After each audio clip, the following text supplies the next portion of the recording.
But I gotta ask you about Kamala Harris. How you feel about her? She's a piece of shit. I was in California. She lacked professional competence, and she worked on it by hiking up her hemline when she needed influence rather than researching. Whoa. I was out in California for 15 years doing my show when she was at her peak, and she had a reputation amongst the trial lawyers of being lazy. She just hike her skirt up and try to flirt, and she's a floozy. She wasn't that good in the courtroom, if not pretty bad in the courtroom. So I'm not surprised at what she does. She's 60 years old, and I think listening to her word salad and the way she talks, I think she's got early onset dementia and also some problems with menopausal complications. I think it's safe to say that Judge Joe Brown is not voting for Kamala Harris. That's that, you see, today is going to be tomorrow, so since it's going to be tomorrow, today we have tomorrow, which is why we are now. Like, what did you say? They have something in mind, but they cannot cognate getting all the way through it, which is why she's famous for this word salad garbage, and she doesn't make a bit of sense. I think it's very important, as you have heard from so many incredible leaders, for us at every moment in time, and certainly this one, to see the moment in time in which we exist and are present, and to be able to contextualize it, to understand where we exist in the history and in the moment as it relates not only to the past but the future. I can imagine what can be and be unburdened by what has been, you know? What can be unburdened by what has been. There are those who are unable to see what can be, but there are many more who are able to see what can be unburdened by what has been. Remember Venn diagrams, those three circles, right? And then let's just see where they overlap. You will not be surprised because I have constructed a Venn diagram on this. Remember those three circles, how they overlap? I love Venn diagrams, so I just do. Whenever you're dealing with conflict, pull out a Venn diagram, right? And so, you know, the three circles. Ukraine is a country in Europe. It exists next to another country called Russia. Russia is a bigger country. Russia is a powerful country. Russia decided to invade a smaller country called Ukraine. So basically, that's wrong. I am Kamala Harris. My pronouns are she and her. I am a woman sitting at the table wearing a blue suit. I think since she's only 60, she's actually on a worse track than Biden was. Biden is 20-some years older than her, and he has been senile for a long time. Now, about 5 or 6 years ago, when did they start ramping up to do this? 2019. Okay, I was saying Biden has been a failure his whole adult career, a second-rate, third-string player. He's in the game, so he wants to make a name for himself. I considered him for years poor trailer park, urban trailer park trash. And he's a crook. He's a third stringer. Now, what I said he was going to do is he probably wants to claim fame for being the first person to see to it that a woman got to be president. And what I predicted, I'm slightly wrong on it, was that he was going to get in, try to get elected, and if he got one term, try to get elected for a second one. And then halfway through his term, when he had served 2 years, to retire or resign in her favor. So under the 22nd Amendment, what happens is she can serve for the final 2 years for somebody and then be elected twice more. So that woman would be able to serve 10 years, second only to Franklin Delano Roosevelt, who got elected to 4 terms before they put the amendment in place so you couldn't. Now, that said, I think, and my major at UCLA was political science. My analysis is they picked the weakest somebody they could as a figurehead, somebody who had some apparent minority status, which she does not, And what goes on is that you get her, everybody that is everybody would be afraid to go against her because of what she can pass herself off as. And then you get somebody that's easy to control because she's lazy, because she is becoming incoherent, and because she's always tried to do the casting couch to get where she wants. Judge Joe Brown has been talking like this about Kamala Harris for years now, but he's going to get labeled a misogynist. He's going to get labeled a race traitor, right? All of these different things. And it's just like, can the man not have an opinion based off of the knowledge that he knows and the things that he's seen and the people that he has access to within his network? I respect Judge Joe Brown from when I used to watch him on the TV shows back when I was a kid to today. I think that he speaks with knowledge and power. Now, the problem is that'll get somebody to a certain level quickly, but you can't get past that level if you don't have competence and talent. So my thing about it is if I'm crude about it, in this city years ago, I used to represent a whole bunch of pimps and hoes, and I know a hoe when I see one. And I say this, I don't care, women, you do what you want to do if you want to have recreational sex, but when you do the casting couch or anything else for professional purposes to get paid or advance, you a hoe. And she's old hoe. And the problem is what is she supposed to do? Somebody, one of her sycophant slaves comes up and unwraps her in a carpet naked at Putin's feet, and he says, oh yeah, I'm Julius Caesar. He said, no, I got better stuff here already. Plus, I don't want you anyway, you old woman. Get on up. The best shit talking ever to exist on this planet Earth is without a doubt from old black men. God damn, this man asked one question and is getting some of the most epic content this year. It's almost like Cat Williams has merged with Judge Joe Brown. Is that the Patara earrings I'm looking at on the left side of the ear? This is Cat Brown. This is Joe Williams. Who is this? You know, Xi Jinping, is he supposed to be impressed? She's doing word salad. Well, we're here today because China and the U.S. are here today, and that's why we have to agree on what we're doing here today. Like, fool, what did you just say?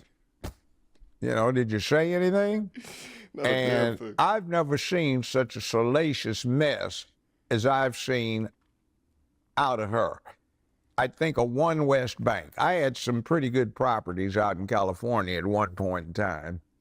And I know I had 3 neighbors who had good properties. It was in a place called Ojai, California. And they got caught up about 15, 16 years ago, like a lot of people did in that mortgage bundling scam stuff that was going on. And there was a bank called OneWest Bank responsible for it, which was owned by George Soros. The Mnuchin that you have out of the Obama administration was Mnuchin, who was the CEO of OneWest Bank. Well, there were approximately 1,200 counts of indictments returned against Mnuchin and OneWest Bank in various counties in California. Well, Mnuchin and Soros financed and arranged and sponsored Kamala to run for Attorney General of California. They got her elected. She got in, and using the authority she had, she promptly consolidated all 5,200 counts and dismissed them. And a couple of weeks later, Soros sold OneWest Bank for $4.2 billion. Here's a Reuters article back in 2014. Lawsuit accuses OneWest Bank of defrauding the U.S. mortgage program. A lawsuit has been unsealed accusing OneWest Bank, FSB, a lender once known as IndyMac Bank Corp., of causing the U.S. government to improperly pay out $206 million under a federal program to help struggling homeowners avoid foreclosure. According to the so-called whistleblower complaint made public on Tuesday, OneWest violated the 2009 Home Affordable Modification Program by routinely tacking on thousands of dollars of debt to borrowers' principal balances without providing required disclosure on terms such as payment amounts, interest rates, finance charges, and late payment policies. A spokesperson for OneWest declined to comment. Former California Attorney General Kamala Harris on Wednesday vaguely acknowledged the report about her declining to prosecute Stephen Mnuchin's OneWest Bank for foreclosure violations in 2013, but offered no explanation. It's a decision my office made, she said in response to the questions from the Hill shortly after being sworn in as California's newest U.S. Senator. We went and followed the facts and the evidence, and it's a decision that my office made, Harris said. We pursued it just like any other case. We go and we take a case wherever the facts lead us. So after that, they got together and got her finance and got everything organized and made the connections for her, and she got elected to U.S. Senator. Willie Brown made the initial contacts and arrangements so she could get elected as district attorney for San Francisco. She didn't do a very good job. She had a reputation for giving out the stiffest sentences in the United States of America for simple possession of marijuana in San Francisco, for God's sakes. But it was only to young black men. She's not a parent, never had any children, but she went off on this campaign to lock parents up, some of whom actually were shown to have dropped their children off at the school, but they played hooky, so she was putting them in jail. So it's like, that was not a good professional performance. And then she was everybody's favorite Hindu Indian prosecutor and attorney general and senator, and now she becomes black. But, you know, I met her daddy, fine gentleman, Professor Harris. And the problem with her being black is Professor Harris says he's Caucasian, mixed Irish and Hindu. He doesn't have any black ancestors, but his Irish ancestors owned a lot of slaves in Jamaica and had them to work on plantation. So if mama is on the birth certificate listed as a Caucasian, daddy says he's a Caucasian Hindu and has no black ancestors, how did she get to be black? So y'all already know I had to see what her father looked like. And I'll tell you what, I want to see or hear on record or see something written where he calls himself Caucasian, because this looks like a brother to me. Yeah, I mean, this looks anything but Caucasian. This looks like an old, smooth brother to me. And there goes a baby picture of her with her parents. Look at the mama. Mama server right now with the model face. I see you. But apparently her father has spoken out against and is not pleased with how she describes her Jamaican heritage. The relationship between Kamala Harris and her Jamaican dad, Donald Harris, seemed strained a few years ago, as in 2019, in a Breakfast Club interview, she was asked if she smoked marijuana, and she jokingly referred to her Jamaican heritage. Here's that clip. Also, and I know the answer to this too, they say you oppose legalizing weed. That's not true. I know. and look, I joke about it, half joking. Half my family's from Jamaica. Are you kidding me? They be so mad at you. Well, that comment, however, did not sit well with Mr. Harris, who is now 85 years old. And in a Stern article, he was quoted as saying that article was actually in Jamaica Global Online. And quoting him, he said, "My dear departed grandmothers, whose extraordinary legacy I described in a recent essay on this website, as well as my deceased parents, must be turning in their grave right now to see their family's name, reputation, and proud Jamaican identity being connected in any way, jokingly or not, with a fraudulent stereotype of a pot-smoking joy seeker and in the pursuit of identity politics." He further went on to say, quote, "Speaking for myself and my immediate Jamaican family, we wish to categorically dissociate ourselves from this travesty," end quote. So he did not mince words. That was, as I mentioned, in 2019, so we're not sure if things have mended since then. But she's definitely going for that black vote, baby. She was just in Atlanta and got none other than Megan Thee Stallion to perform to capture that vote. I got here for your friends. If they pretty, go and tell me, madam, boo, and sake. Oh, God. Hey, hey. And the crowd goes mid. There's not a damn person over here that respects at all what's going on in front of them. I'm sure all of these people are thinking to themselves, damn it, does she think that we are this stupid in order to capture my vote? If you guys want me to do a full review of this campaign event, leave some comments down below. Now, a little side story. When I had my show, let's say this has been 26 years ago, I had two beautiful women that I thought were sisters on the show. And they laughed one time when we all went to a happy hour and said, "You think we're black, don't you?" "Yeah, aren't you?" "No, we're Hindu."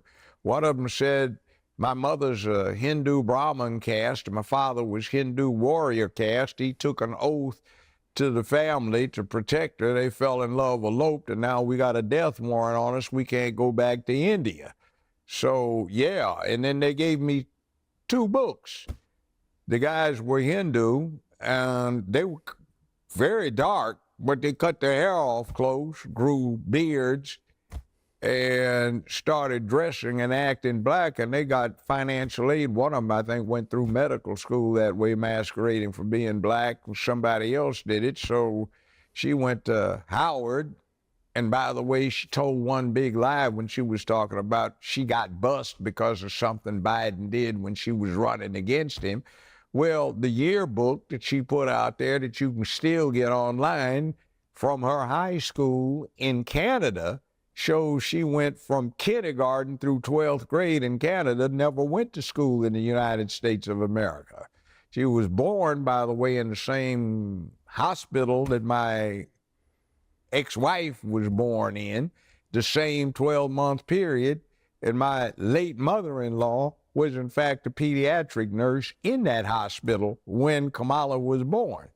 And the birth certificate that she has is interesting because the confusion comes from a mistake.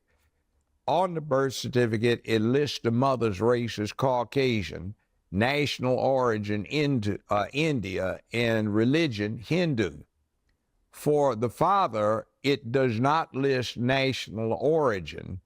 It does not list religion. It does not list anything about that, but where it says race, they put national origin in, Jamaica, by mistake. Now, if you've ever been to Jamaica and you go over to St. Elizabeth Parish, you see all the high, bright, and white that live in Jamaica. And Asian. So I've got a good friend retired from law enforcement. He has a white wife, blonde-haired, blue eyes, but she was born in Jamaica. So her parents were born in Jamaica. One's blonde and blue-eyed, the other one's red-haired and gray-eyed. And they happen to be related to the King of England because they are aristocrats in England, but they were born in Jamaica. So if you go over there, you see people from Hong Kong, Singapore, New Zealand, Australia, Kenya, South Africa, you name it. It's part of the British Commonwealth, and nobody needed a passport, and you could just go in and out. So it's not unusual. You're not black just because you're from Jamaica, and you have a whole lot of white people that never left, and their ancestors owned a lot of slaves. The Maroons went up into the hill country and got themselves free back in the 1840s, but you know, other than that, it is what it is in Jamaica. So just because you're from that country does not mean you are of the black race. So the problem is why don't you go get your daddy to give you an affidavit that you have a black ancestor? And since the only possible claim you have is through your great-grandmother, who he says was a Hindu house servant that just happens to be swarthy, where'd you get your blackness from? See, you're faking it again. Judge Joe Brown hasn't lost it at all. You better not do nothing within your life, and he knows about it. His guy will pull out something from 1977, will recite it line by line of whatever that you said. My man Joe said her word salad is early onset dementia, and she's experiencing it 2 decades before Joe Biden. I feel like more people need to see content like this, but notice how Judge Joe Brown is not saying allegedly through all of this because he knows what he's speaking is facts. Guys, I'm gonna stop the content right here. I'm gonna leave a link to the remainder of this conversation for you guys to go check out the rest of the content. He continues to go completely damn off. Shout out to the Art of the Dialogue for conducting this interview with Judge Joe Brown. But clips like this is the exact reason that I love decentralized media. Mainstream media would never play something as real as what this is. But at the end of the day, the truth needs to be heard and not silenced. Guys, leave me some of your comments down below of what you thought about this interview. Do y'all think that Kamala Harris is the Rachel Dolezal of politics? Leave some comments down below. I really want to see what you guys think about it. Questions, comments, concerns. Y'all already know what to do. Go to tourismreviews@gmail.com. Guys, last but not least, my man's self-development community is up and running. Link to it down below. Beam up, and I will see you soon. Until next time, YouTube. Peace. I need to go hit up someone to go do an interview with Judge Joe Brown. Jesus. Take care, y'all.